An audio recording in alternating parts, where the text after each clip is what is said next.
Kohët e fundit ka pasur një përplasje mes zotit Rama dhe Elisas Spiropalit, ku kjo e fundit ditën e djeshme pati një reagim mjaft të ashpër, le të themi, në rrjetin e saj në Facebook, ku ndër të tjera kritikoi mënyrën se si po qeverisë dhe mënyrën se si zoti Rama po e drejton Partinë Socialiste.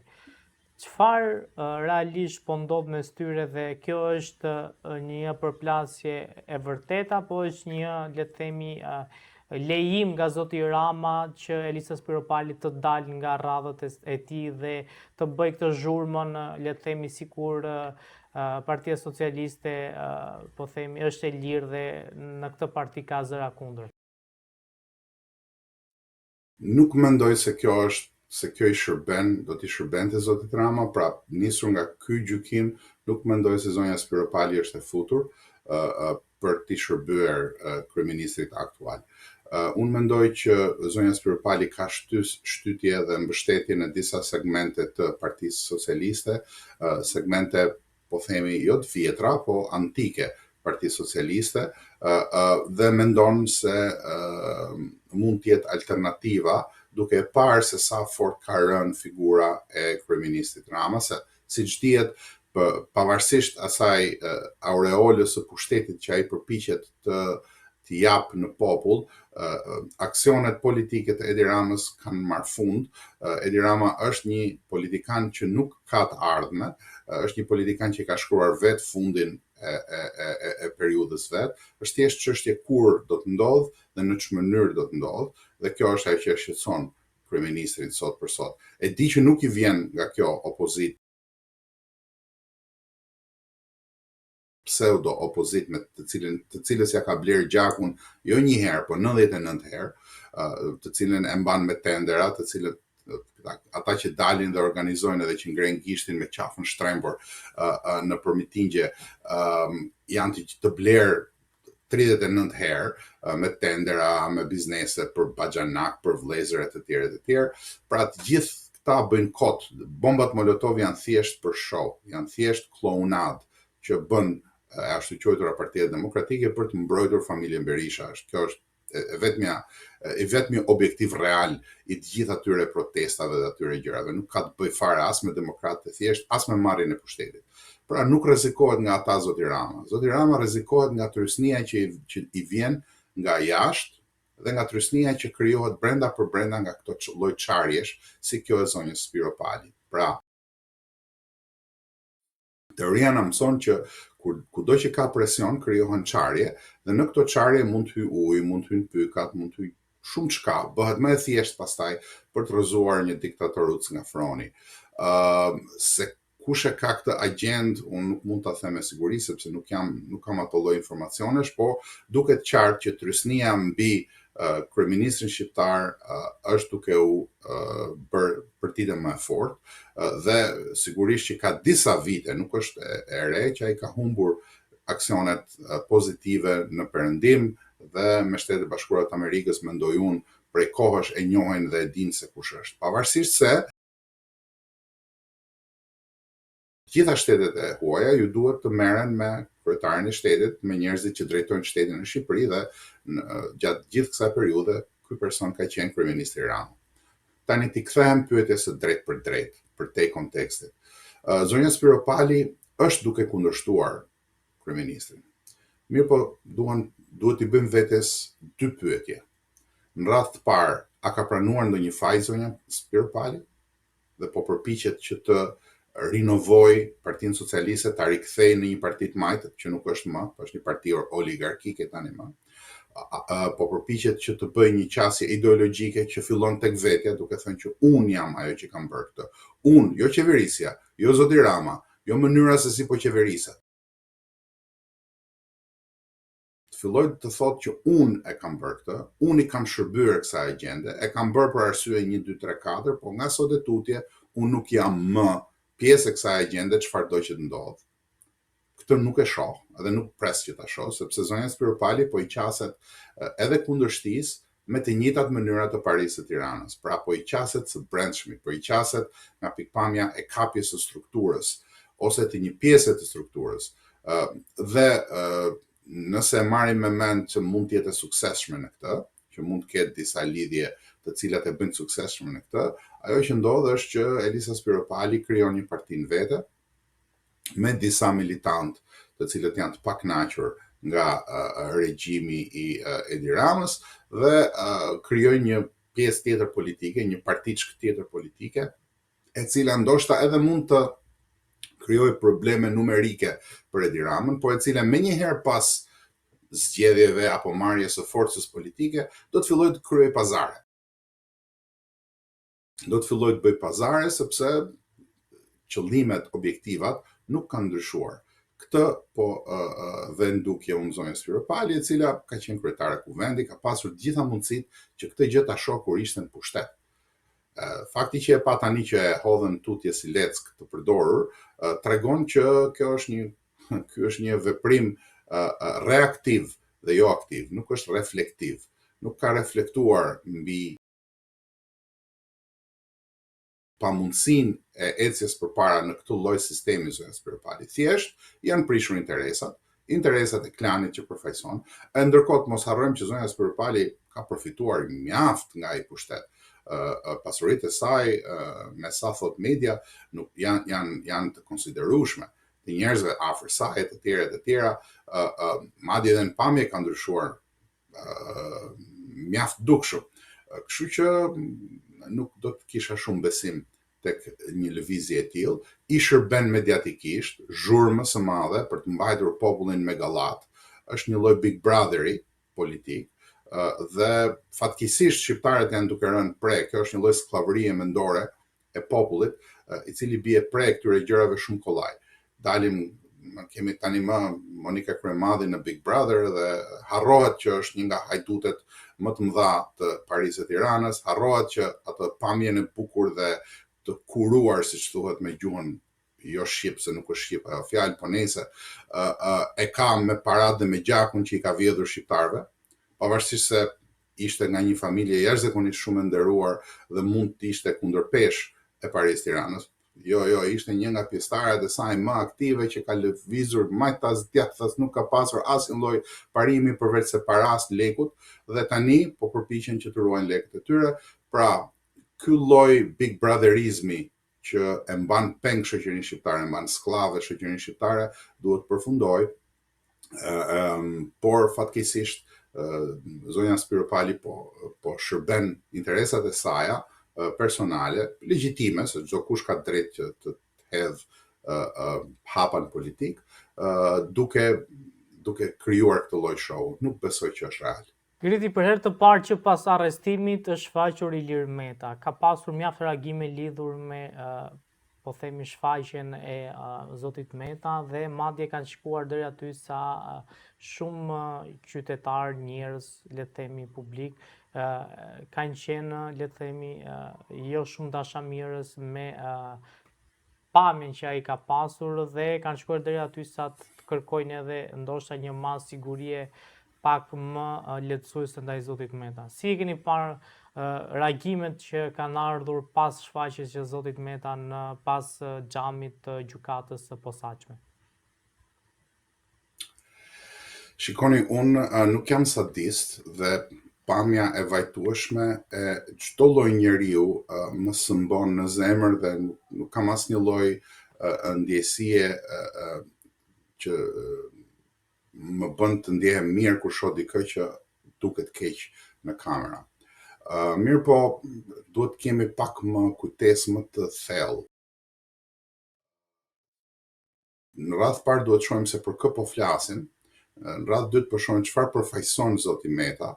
Tani zoti Meta si njeri dhe si njeri në politik nuk është i njëtrajtshëm, ka sigurisht edhe ai momente ku ka kryer gjën e duhur, ku ka bërë gjën e duhur, po mendoj këtu luftën e Kosovës. Mirë, po në përgjithësi zoti Meta është një pjesë e fortë, e madhe, e pashlyeshme e Parisit të Tiranës. Dhe vepra e tij është vepra e Parisit të Tiranës. Pra ai është një nga njerëzit më thelbësor, më kyç që e ka bërë Parinë e Tiranës kjo që është sot. Paria e Tiranës është një grupim anti-shqiptar që ka vjedhur, që kanë bazë vjedhjen, përvecimin e pasurisë së shqiptarëve, që i ka përzënë shqiptarët. Pra nuk është thjesht Edi Rama që i përzë shqiptarët. Edi Rama është kryetari i qeverisë tani më është një diktator i cili zgjidhet me votat e njerëzve, por që vepron si një diktator pa asnjë lloj shtrëngese, nuk është i vetmi fajtor. Fajtor për ikjen e shqiptarëve janë të gjithë bashkë, sepse të gjithë bashkë kanë përfituar nga gjaku i shqiptarëve. Një nga këta është dhe Ilir Meta. Pra nëse do të filloj të na vi keq për njerëzit që kanë dëbuar me qindra e me miliona shqiptarë, me njerëzit që kanë vjedhur pasurinë e shqiptarëve, me njerëzit që e bëjnë Shqipërinë atë vend me aq shumë probleme, me aq shumë potencial, por që ka aq shumë probleme sa njerëzit ende sot vijojnë të ikin. Një njeri i cili ka kontribuar thelbësisht në hajninë dhe në poshtërsinë e asaj që është sot qeveria, opozita dhe e gjithë politika në Tiranë, më duket pak, jo vetëm naivitet, po më duket pak budallallëk. Që t'jemi sinqert, që t'na vi keq për gjendjen në burg të zotit Meta. Kuj do t'i vi keq për ata djem e vajza nënash që janë detyruar të largohen? Kuj do t'i vi keq nëse na vjen keq për Ilir Metën dhe për figurën e tij të vajtueshme në burg? Kuj do t'i vi keq për mira dhe qindra mira shqiptar të cilët gjenden në Shqipëri sot si në një burg gjigant dhe nuk kanë asnjë lloj rrugdalje përveç se të prostituohen përpara Parisit Tiranës. Dhe kur them prostituohen, flas edhe në kuptimin e drejt për drejt, po edhe në kuptimin jo të drejt për drejt, të vihen në shërbim Paris Tiranës. Pra, nuk do të ngutesha dhe të filloja ta merrja emocionalisht.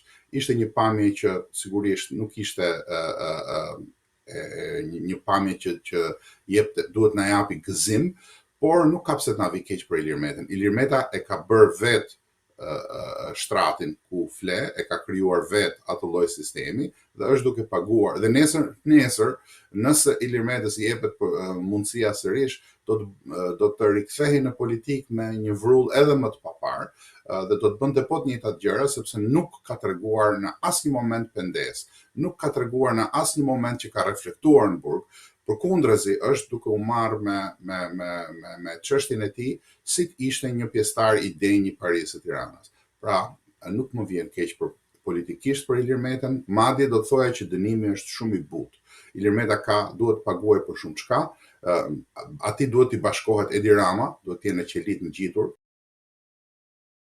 që ndoshta edhe të bëjnë pak boks në mëngjes, dhe Sali Berisha, megjithëse me moshën që ka, ndoshta Sali Berisha duhet ishte në një qeli në vete. Po këta të tre duhet ishin të gjithë bashkë nënhekur dhe nuk duhet na vi keq për ta. Drejtësia nuk duhet të ketë as syze, nuk duhet të jetë krejtësisht qorre. Ashtu siç ka trajtuar mira shqiptar, të cilët i ka futur në përburgje sepse dilnin dhe shiqnin një tuf presh në trotuar, meritojnë të gjithë këta të jenë burg për një kohë shumë më të gjatë dhe madje duhet të rikthyer të gjitha pasuritë popullit shqiptar që këta i kanë vjedhur në mënyrë të paturpshme. Këta dhe ata oligarkët që kapardisën sot rrugëve të Tiranës, të gjithë ata duhet sekuestruar çdo pasuri e vënë pamund. Pasuria nuk është krim. Dhe të jesh i pasur nuk është krim. Ka njerëz në Shqipëri që kanë vënë pasuri me punë, atyre bravo i qoftë, atyre duhet hequr kapelja.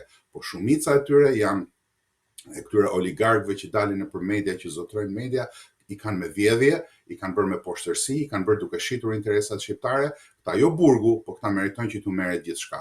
Edhe zotit Meta unë do kisha dëshirë që t'i merrej gjithçka. Po kam frikë se është një farsë e madhe dhe duhet na vi keq për figurën e tij ndërkohë që ai ruan pasurinë e vet. Kriti, sa gjasa ka që le të themi në një të ardhme edhe zoti Rama tjetë në bankën e të akuzuarve? Është një pyetje që e bëni shpesh, cilës i përgjigjem në mënyra të njëjta, të ngjashme çdo herë që flasim, por që duhet të theksoj diçka ndoshta pak më ndryshe sot. Shumë njerëz në Shqipëri, ose haptas, ose nën rrogoz, si i thon fjalës popullore, dëshirojnë që të gjejnë shpagim tek arrestimi i zotit Rama. Siç e thash më parë, për mua duhet kishte një qeli të prenotuar për zotin Rama dhe për zotin Berisha në atë burgun ku është Ilir Meta, madje unë do t'i çoja në Reç me regjimin 40 bis. Do t'i çoja aty ku janë kriminalët më të rrezikshëm. Problemi është që në mënyra se si mbërrihet te kjo është që të mbështetet drejtësia, mbështetet ajo që po bën SPAK-u, sigurisht pa i mbyllur syt, se edhe SPAK-u është i përbërë nga njerëz, edhe SPAK-u edhe gjykata GKK-ja janë të përbëra nga njerëz, sigurisht që vettingu nuk ka situar gjithçka, ka lënë brenda sistemit njerëz të cilët ndoshta nuk duhet të ishin, e të tjera. Asgjë nuk është perfekte në këtë botë. Mirë, po me veprimtarinë e vet, me gjetjen e parave, me nxjerrjen e gjithë vjedhjes, jo të gjithës, një pjesë të vogël deri tani, të vjedhjes që kanë bërë këta, SPAK-u është duke bërë hapat e duhur. Duhet që shqiptarët të ndjekin hapat e duhur. Duhet ta abandonojnë, ta braktisin një pari kaq kriminale dhe jo t'i japin votën, jo t'i dalin nëpër mitingje dhe jo të hedhin bomba molotov për hir të saj, duke thënë se po bëjmë opozitë e të tjera. Unë konstatoj që ka shumë lëvizje, pra populli e ndjen, populli nuk i beson më kësaj parie, kjo parie ka kryer misionin e vet historik dhe është në grahmat e saj të fundit. Problemi që shoh unë është se si do t'i vi fundi. A do t'i vi fundi me traumë për shqiptarët, apo do t'i vi fundi me transformim të brendshëm, ku shqiptarët me guxim do t'i thonë kësaj parie mjaft më, jo kemi dhënë besimin ju aq herë sa e keni abuzuar dhe nuk kemi më besim tek ju.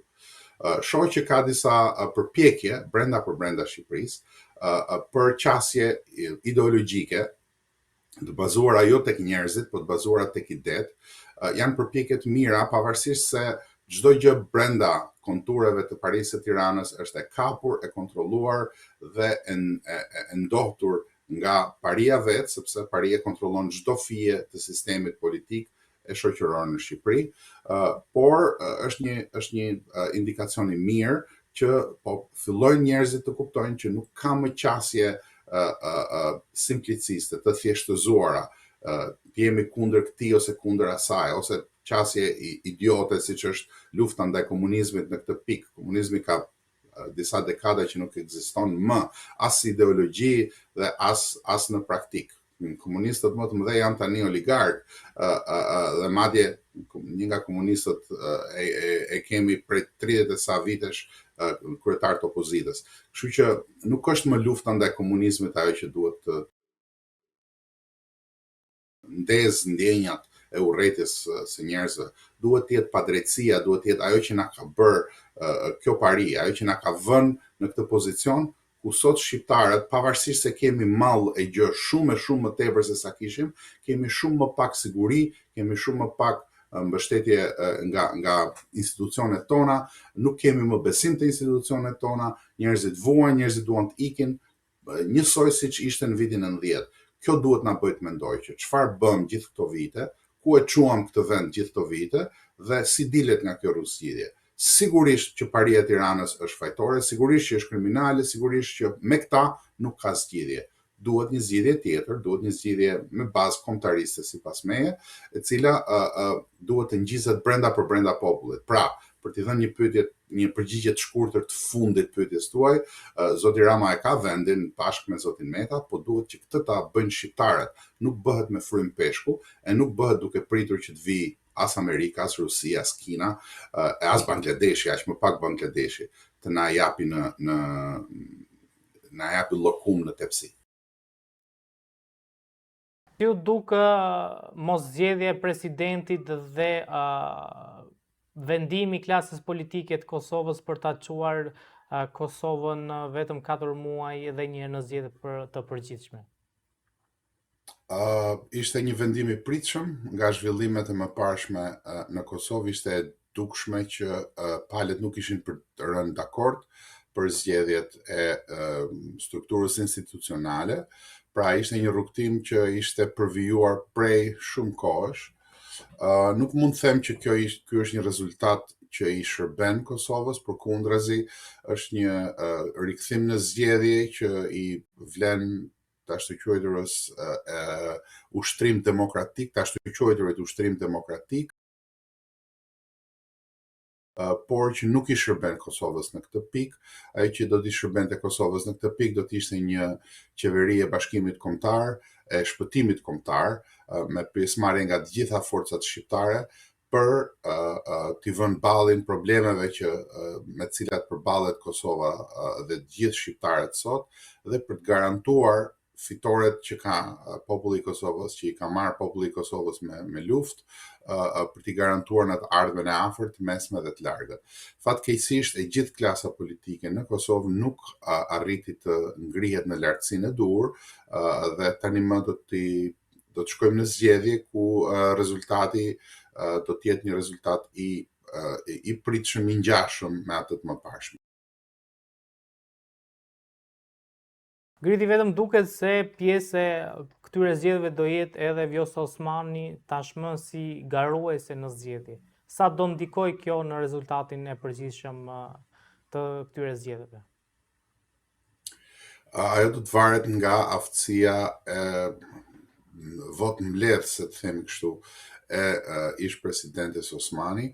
Siç e kam thënë dhe më parë këtu tek ju, presidenti Osmani kishte marrë një rol të rëndësishëm në raportet e Kosovës me Shtetet Bashkuara të Amerikës, dhe ndoshta ky ishte edhe fundi i saj politik në atë post ku ishte. Zonjës Osmani tani më do t'i duhet të përballë forcat brenda për brenda disa rrjeteve nga të cilat ajo ka dalë, që janë rrjetet e LDK-s, dhe do të ketë pra një përplasje më të fortë brenda për brenda këtyre rrjeteve. Megjithatë, unë nuk mendoj që pjesëmarrja në zgjedhje e zonjës Osmani do të bëjë një dallim shumë të madh. Përplasja në Kosovë, me sa duket, është e qartë, ka qenë e qartë prej disa kohësh. Janë rrjetet ish-titiste, të ish-zyrtarëve titistë, të cilët marrin pjesë në disa nga partitë që janë edhe në partinë në pushtet, dhe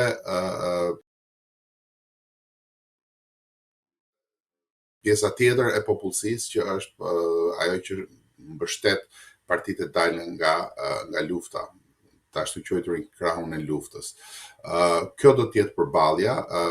Edhe një herë, për mua është një fatkeqësi, nuk ka në një gjyrulldi kaq të madhe sa po bëhet në Kosovë, nuk ka asnjë palë që nuk ka faj, gjitha palët kanë fajin e tyre, po siç e kam shprehur këtu më parë, është e pakonceptueshme për mua që shteti i Kosovës nuk kërkon lirimin e komandantëve të UÇK-s, është e pakonceptueshme për mua që ish presidenti i Kosovës mbahet sot e 5 vjet në burgim, në paraburgim të paligjshëm nga një gjykatë e paligjshme.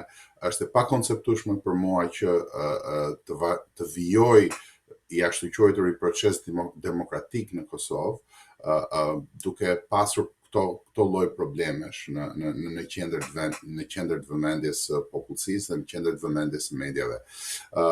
Pra, mendoj që është një ushtrim demokratik i cili nuk do të shërbejë shumë, thjesht ka zgjatur procedurën, ka zgjatur procesin, e ka vendosur Kosovën në një pozicion më të vështirë se sa ishte përpara gjithë këtyre palë zgjedhjeve, fatkeqësisht, dhe do ta përballë Kosovën me probleme edhe më të rënda, fatkeqësisht, se sa i kishte përpara se të ndodhin të gjitha palët e zgjedhjeve. Siç dihet, rezultati ka ndryshuar, po jo shumë. Dihen raportet e forcës, siç janë sot për sot. Populli i Kosovës ja dha vetëvendosjes besimin për të qeverisur, do duhet kishte gjetur një marrëveshje institucionale për të mirën e Kosovës, për të mirën e kombit shqiptar, siç e thash më parë, për një qeveri të shpëtimit kombëtar, quajeni të bashkimit kombëtar, të çfarëdo lloj emërtimi që t'i japim, po do të ishte një qeveri që të merrej thjesht e pastër, jo me politikë për 50 vitet e ardhshme, po të merrej me statusin e Kosovës, me marrëveshjet, dhe të merrej me raportet e Kosovës me komunitetin ndërkombëtar dhe veçanërisht me aleatët, në mënyrë që marrëveshjet që po përvijohen të jenë thelbësisht, të ruajnë thelbësisht dhe ndoshta edhe të përparojnë agjendën që kanë shqiptarët në Kosovë e më gjerë. Griti, sa gjasa ka që Hashim Thaçi të lirohet nga gjykata e Hagës dhe të jetë pjesë e këtyre zgjedhjeve, ndoshta të rikthehej dhe si kryeministër? A është një skenar i pranueshëm, le të themi, ose i realizueshëm? Po më kërkon të bëj Kassandrën dhe unë nuk jam fort i prirur të bëj Kassandrën, por nëse do të spekulonim, do të thoja që raportet që ka pasur ish presidenti Thaçi me administratën Trump të bëjnë të mendosh që diçka mund të lëviz. Megjithatë, për mendimin tim kjo shkon përtej asaj që është personi ose personazhi ose njeriu Hashim Thaçi, mendoj se shkon drejt parimit që institucionet e Kosovës të dala nga lufta e ushtrisë çlirimtare të Kosovës, cilat do qofshin gabimet politike që mund të kenë bërë njerëzit më mbrapa. Njerëzit janë njerëz, të gjithë, edhe komandantët janë njerëz, dhe nëse kanë bërë gabime politike, ato janë gjitha të gjykueshme brenda për brenda kontureve të kombit shqiptar, brenda për brenda kontureve të gjykatave në Kosovë, dhe jo një gjykatë fars pa asnjë lloj legitimiteti, e cila mban peng një pjesë të komandantëve të UÇK-s, ndër të cilët edhe një ish funksionar të Partisë Vetëvendosje, kështu që është tërësisht e habitshme për mua dhe e pak konceptueshme dhe e pak kuptueshme, madje do thoja e pafalshme, që shteti në Kosovë nuk i vendos shpatullat kësaj kauze. E kam thënë dhe më parë, kryeministri Albin Kurti ka legitimitetin në popull tani më shumë të fortë, shumë të madh, ka mbi 50% të popullsisë Kosovës që e voton, dhe duke qenë që mbi 50% e popullsisë Kosovës e voton, ai e ka forcën politike për të bërë hapin e duhur, për të mos u ndjerë i rrezikuar dhe për të kërkuar me forcë, për të vendosur në qendër të agjendës lirimin e ish presidentit të Kosovës dhe të gjithë komandantëve, të cilët po vuajnë dënime të padrejta, të cilët po vuajnë në një gjykatë pa legitimitet, në një gjykatë pro-serbe, një gjykatë që i merr urdhrat dhe ashtu quajturat prova nga Beogradi. Ky është një turp të cilin nuk do ta mbajnë dot drejtuesit e Kosovës sot. Lidhur me Albin Kurtin, besoni që u tregua jo aq, le të themi, politikan sa ta kishte zgjidhur këtë krizë pa pasur nevojë të shkojë në zgjedhjet parakohshme? Nuk mendoj që përgjegjësia i bie thjesht vetëm zotit Kurti apo edhe vetëvendosjes vetëm. Sigurisht që kush ka vota më shumë ka përgjegjësi më të madhe për mirëvajtjen edhe mbarvajtjen e problemeve të shtetit dhe të popullsisë, por aty ku ka një gjyrulldi, siç e thash më parë, ka faj për të gjithë, mjaftueshëm për të gjithë. Të gjitha palët e trajtuan këtë si një lojë meskine politike për interesat e tyre të ngushta, gjë që do të ishte e pranueshme në një kontekst tjetër, sepse në politik njerëzit janë për të fituar, në politik njerëzit janë për të ruajtur interesat e grupimeve përkatëse dhe në një përballje të tillë ku ke kundërpesh kushtetutën, e cila nuk lejon që presidenti të zgjidhet me një shumicë të pacilësuar, atëherë sigurisht që gjitha armët në politik duhen përdorur. Mirëpo, konteksti i Kosovës dhe konteksti i Kosovës në këtë pikë është veçanërisht i papërshtatshëm për këtë.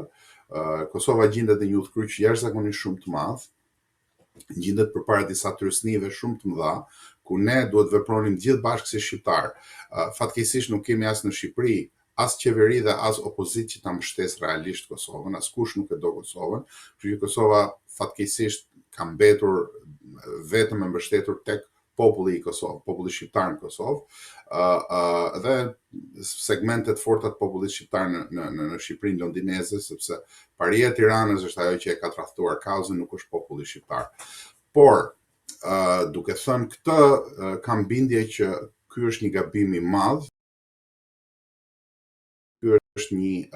Kjo ishte një mungesë e madhe përgjegjshmërie e qeverisë, Albin Kurtit, por dhe të gjitha palëve të tjera, të cilët nuk mbërritën dot të gjejnë një gjuhë të përbashkët për të krijuar atë që do të ishte një mburoj sa më e fortë për interesat e popullit shqiptar në Kosovë. Ajo që duhet na interesoj tani më nuk është çfarë posti ministri apo çfarë tenderi mund t'i japim për të fituar ndonjë lek. Ajo që duhet na interesoj tani është thjesht e ardhmja e Kosovës, e ardhmja e Shqipërisë, e Bashkimit Kombëtar, të cilin fatkeqësisht vendoset duket se e ka harruar për shkak të problemeve politike që ka me kryeministrin e Shqipërisë londineze, por kjo duhet ishte agjenda dhe kjo duhet ishte në qendër të çdo lloj debati politik. Nëse Tirana nuk është më qendra që drejton agjendën e shqiptarëve, nuk ka asnjë arsye pse të mos jetë Prishtina, Shkupi, Tetova e të tjerë. Pra kjo përgjegjësi nuk i mbetet më, nuk është më thjesht çështje e problemeve të Paris-Tiranës, e cila është një pari anti-shqiptare, por është një përgjegjësi që i bie mbi krye edhe Paris në Prishtinë.